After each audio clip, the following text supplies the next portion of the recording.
This week we have a special Flashback Gals Guide podcast episode for you. We're going to go back in the time machine to season 3. For season 3, it was Rebel Month, but we're going to go back and talk about Coretta Scott King because today is Martin Luther King Day, and we wanted to remember the movement, the man, and the woman behind this wonderful celebration of Martin Luther King Remembrance Day. Enjoy this episode. And yeah, we're pretty drunk while we do this one. Enjoy. Welcome to the Gals Guide to the Galaxy podcast, where a group of gals gather for you one cool thing around our topic of the month. Is it ancient history? Is it breaking news? Is it safe for work? Well, that's up to each gal. All we know is that...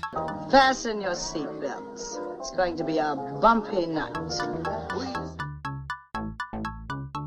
Welcome back. I am Leah, and I am joined by Bonnie and Katie and Pamela, and we are talking about our one cool rebel gal, Barney.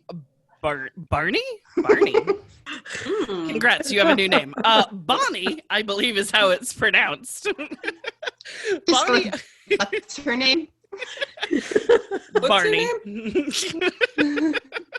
Yes, that's right. And the what's her name? That's right. We were drinking a lot that episode when Katie straight up forgot who Bonnie was. This is true. But let's see. Bonnie already talked about Shojin. No. Chow Jean, right? We don't know. And Pamela talked about the Women's Battalion of Death. See, that one I pronounced right because I'm so excited. But before we dive back in, let's get to know something random about our gal pals. So my rando question for you is, what is your favorite protest song? Because I love me a good protest song, like any day of the week. Like Tuesdays, protest song. Thursday, protest song. Gosh, don't you guys automatically think about all the music that came out during the Vietnam War? Right. There's that. Those are some classic hits. I mean, I know it's much broader. I would have to say mine is Fortunate Son. Oh, there you by go. Creedence Clearwater Revival, yeah. Unfortunately makes me think of Forrest Gump because, yeah. Well, all of them are on Forrest Gump. Yeah, exactly. It was an epic All scene in Forrest Gump, and I'm like going, I had memories of this song pre-Forrest Gump, and yet Now you know. Forrest Gump has invaded that particular memory, but that is a good song. It's just one of those songs that the rhythm and the tune just automatically pulls me in. Mm-hmm. And it has been used in so many movies. And I was so pissed. Did you see the video of Trump using it at one of his rallies? Really? I was like, do you even understand what this song is saying? Do you remember when Reagan used Born to Run, which was also a protest song against Vietnam? I'm like, you don't know what this song is. Right, and that was my choice, was Springsteen's Born in the USA. And yeah, it's like, did you not listen to the words? I know. Well, he was complaining, what was it, Rolling Stones, I think it was, didn't want him to use the music at the protests, and he replied that that's very un-American. It's like, they're not American. They're kind of the Marie Curie in this situation where everybody thinks Marie Curie is American. She's not. You know what I thought was weird about that is the Rolling Stones generally say yes to any kind of money. I mean, any kind. And they said no to that. And I'm like, oh, they have a standard. Yes, how low can you go? I know, right? That was the line. We found it. Mm-hmm. So, Pamela, was yours Born in the USA? Absolutely. It's a great song. It's a great song. I love that song. Fantastic. Bonnie, do you have one? I do, and I just realized I did not write down her name. So I'm going to Google it real quick. Right, exactly. I found it during the Women's March. Mm-hmm.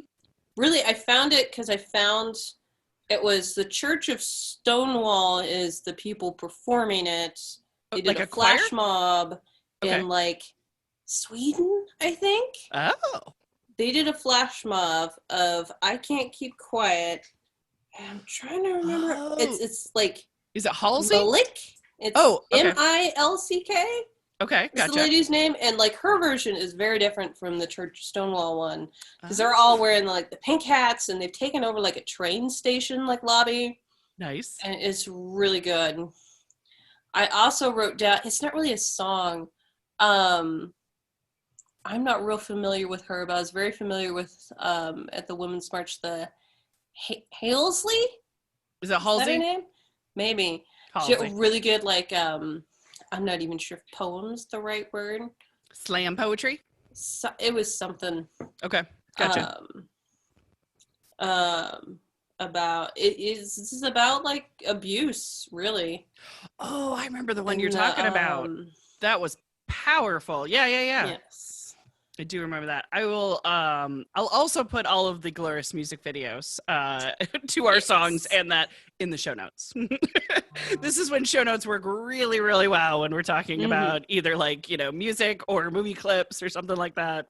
It's kind of like, this is what we're talking about just in case you haven't seen it, but yes. No, that is very true. I like that one. Mine is The Revolution Will Not Be Televised by Gil Scott-Heron. I wrote a quick article about that song on the Gals Guide blog because I'm so obsessed with that song.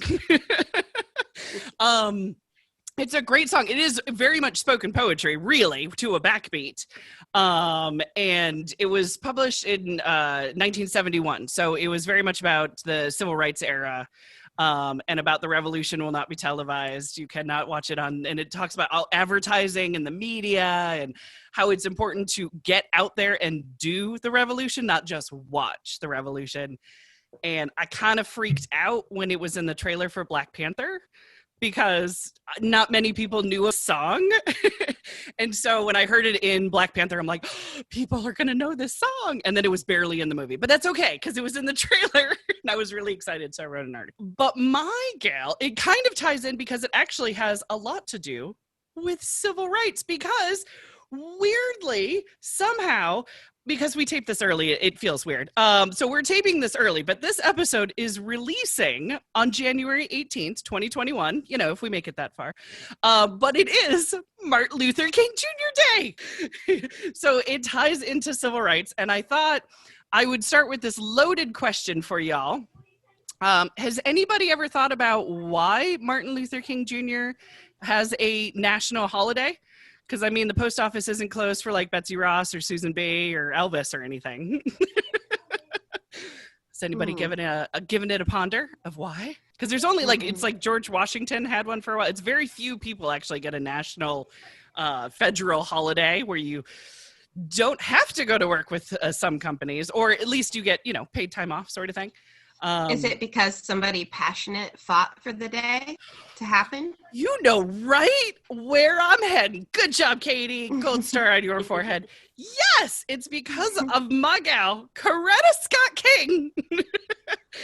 She fought for 15 years for the campaign to get a national federal holiday to honor Martin Luther King Jr. So today I'm going to tell you about Coretta, because she was not just a sideline participant. And I think a lot of people don't know how active she was, and also how educated she was. She was very much an active rebel for peace, and she's not always seen in the media necessarily in that way. She was involved with civil rights before she met Martin. She was there at the marches holding Martin's hand through most of them. She also continued the fight for freedom past his death as well.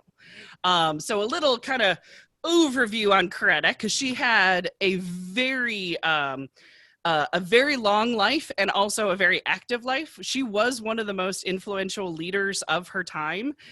She embraced nonviolent practice. She learned that from the close friends of Mahatma Gandhi. Like, I'm just saying, Mahatma Gandhi at that point was no longer with us, and she learned from the close comrades of him. Coretta was also in the media mostly for her civil rights work, but she spoke out on behalf of the rights of women, children, the LGBTQ community, the poor. She was a voice for radical justice, for economic justice, for environmental justice, and for nuclear disarmament. So she had like a lot of causes that she was adding her voice to and adding her presence to. And how she got there, because I'm always like, what was the seed? What was the inspiration? What was the spark to try to do, you know, John Lewis always called it good trouble. You know, what's the spark to good trouble? So when Coretta was little, her father owned a lumber mill that was burned down because he refused to sell it to a white male logger. Right? Yeah, so you burn it all down. Coretta's father was very influential in their town. He was the first Black man to own a vehicle in their town. Before being a businessman, he was a police officer in Alabama, in their town. Coretta saw her father achieve great heights only to struggle because of the color of his skin. It was like that was the only thing that was holding him back or taking away what he had struggled to get in the first place. Now, Coretta herself was a very gifted singer. She went to Antioch College in Yellow Springs, Ohio.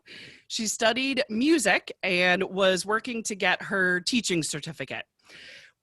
She was not allowed, however, to student teach in Yellow Springs Public School. Why?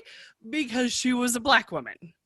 So in order to be able to be a teacher, you need this thing called a teaching certificate, and they weren't letting her because of the color of her skin. So she didn't see that as fair. And so she joined groups like the local NAACP, the race relations on the college campus, and the Civil Liberties Union. Her quest for justice and equality continued when she got a scholarship. She went to the New England Conservatory in Boston for music, and that's actually where she met Martin, was in Boston.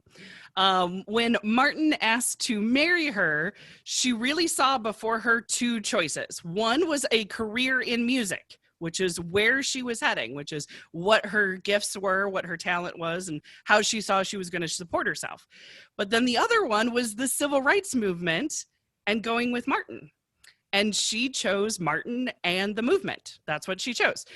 She said in her book, quote, "What most did not understand was that I was not only married to the man that I loved, but I was also married to the movement that I loved." So very much in accepting his proposal of marriage and choosing Martin was very much going, yeah, let's just some good trouble. You know what I mean? Let's start a revolution. So Coretta and Martin would move to Alabama. They would have 4 children together. She very much had to balance mothering and also her work in the movement. It was very much a balance. She still was speaking at church groups. She was speaking at college groups, at peace groups. Girl was everywhere. She did also use those singing talents. They finally came in handy. She sang at freedom concerts that they had that raised money for the Southern Christian Leadership Conference. So that was kind of nice. And I'm like going, oh, her singing really did help. She also later had a friendship with Stevie Wonder, and Stevie Wonder sang a nice little song called Happy Birthday to Martin Luther King Jr. and raised some more money. So she knew that singing would really, really help get people excited and involved and donate as well. But Coretta always kept learning. That was the one thing really from my research. I just saw her just a sponge, just always wanting to learn more and more.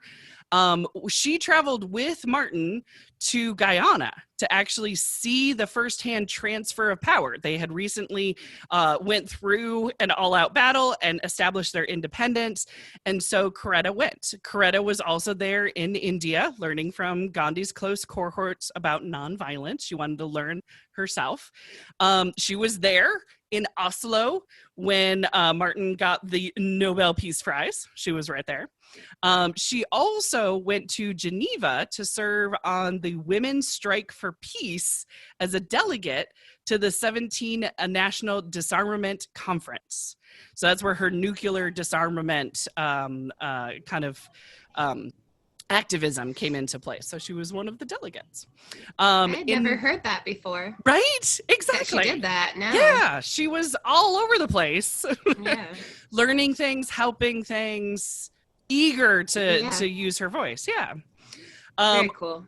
Well, unfortunately, we kind of know that in 1968, Martin Luther King was shot and killed, right? Terrifying. This is how Coretta dealt with that devastating loss. This is what she said. Because his task was not finished, I felt I must rededicate myself to the completion of his work. That's how she dealt with it.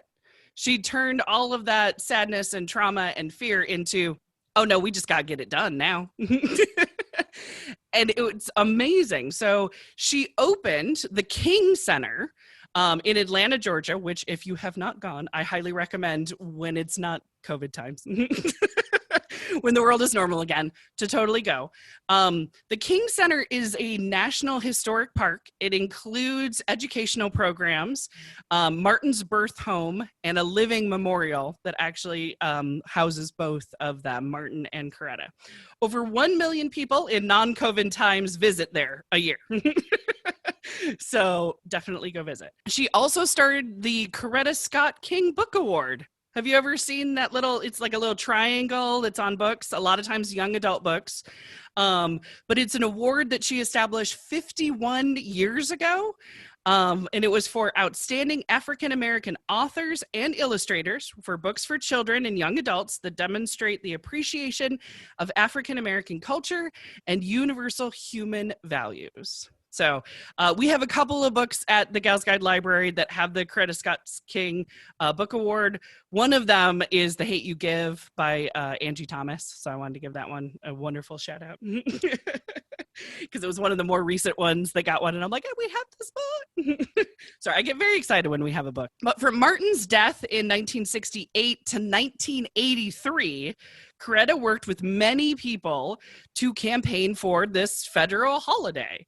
The bill that became finally the law of the land was brought to the president by Indiana Representative Katie Hall. Did you guys know that it was brought? We're Indiana people, and we didn't know, right? No, we didn't know. She's also the first African-American woman to represent Indiana, by the way. I didn't know that. And we have never heard of Katie Hall up in Indiana. Right. So, yeah. So I shame spiraled for a little bit. Not knowing that. But now I know. Because when you know better, you do better, right? But this is also the point where I have to remind people that President Reagan was kind of a dick. Because I feel like every now and again, it kind of needs to be brought up a little bit. Even though he signed the law to have it be a federal holiday, he did not want MLK Day at all. He didn't want to get people to be too excited. Now, this is Walter Isaacson wrote this in a Time magazine article, and I quote, "Faced with the inevitable congressional passage of the bill to make MLK's birthday a national holiday, Reagan swallowed his long-standing objections that this would open the door to many other groups seeking similar holidays and decided that he would just support the measure." Now, those other groups he means are women and minorities. So we have this holiday because there was a lot of support for it, and he thought that, well, I'm going to give him one. So yay, Representative Katie Hall, who we all now know about, and screw you, Reagan. Anyway, that's just my opinion. But even though the holiday was finally signed into law, it was 3 years before it took effect. Okay. Even when it was finally observed, states still resisted the holiday. I'm sure you can guess which states, y'all. The southern states? Yes. No, Indiana was cool with it. Because, Really? Because I never remember getting the day off school. Really? Or it being that recognized. Yeah.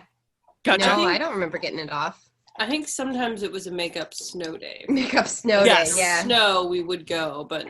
I grew up in Michigan, and we did have the make-up snow day. Pamela, do you remember celebrating it?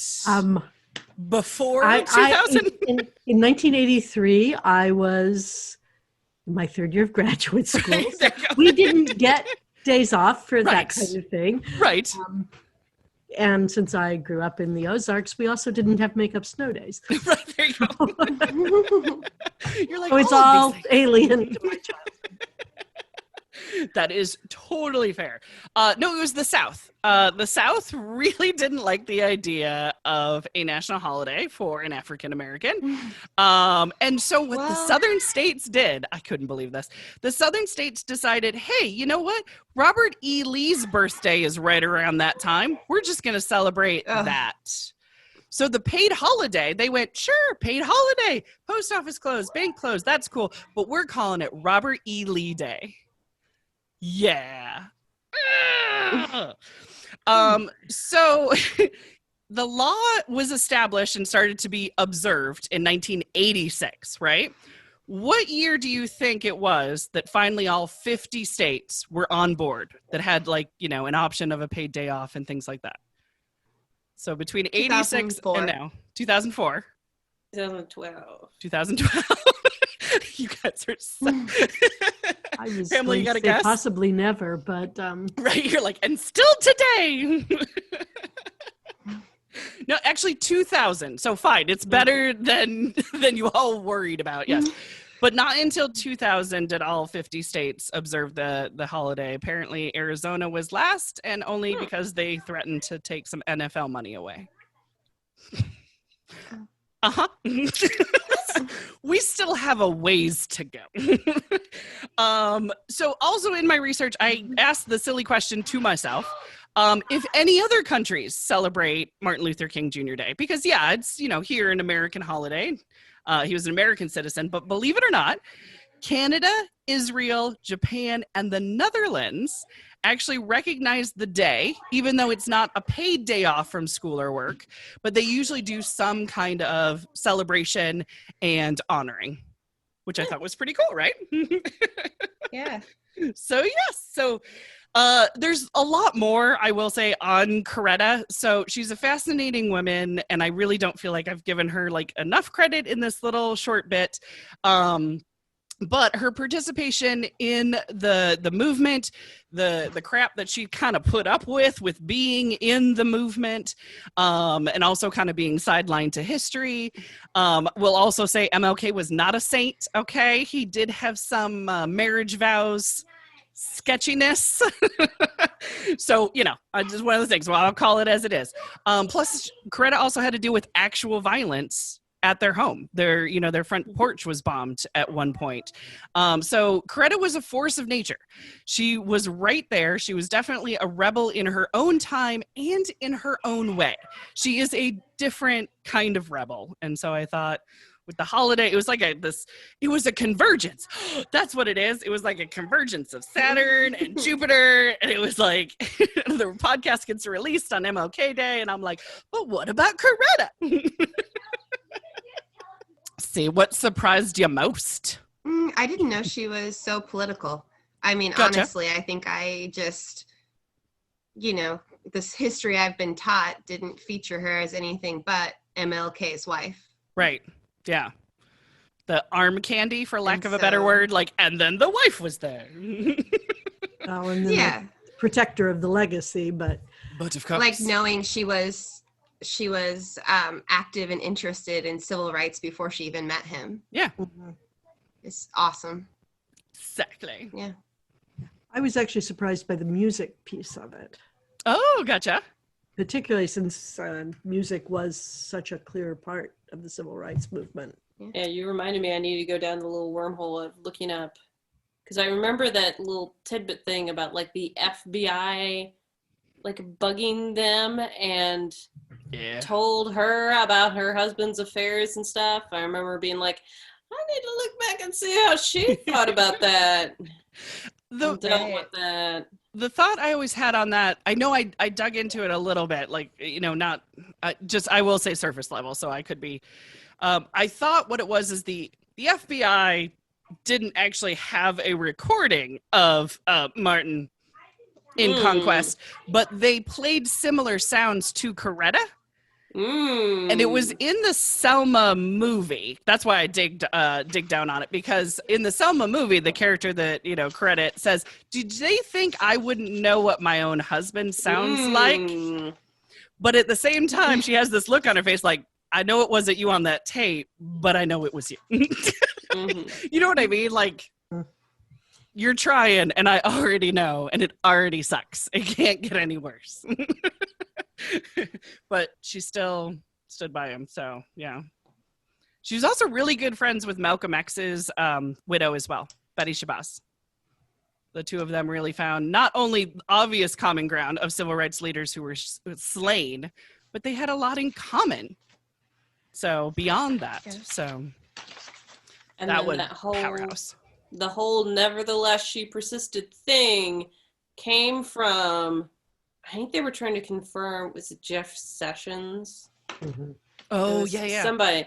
And Coretta had written a letter. Right. Like 20 years ago or something, like really long time ago, basically talking about this dude's a racist and not qualified for any job ever. And so they had already read it. It had already been in the congressional record. And then Elizabeth Warren's just trying to reread it. Right. And told to shut up. But nevertheless, what was it? She was warned. She was warned, given an explanation, and nevertheless she persisted. Right. Exactly. Yeah, but she was reading a letter from Coretta Scott King. That wraps it up for us this week. Join us next week as our next gal pal shares her one cool rebel gal as the Gals Guide podcast continues. Thanks for listening. For show notes, links, and images from this week's show, visit galsguide.org. Want exclusive stuff like deleted bits and major bloopers? Become a Gals Guide patron today. Thanks for listening.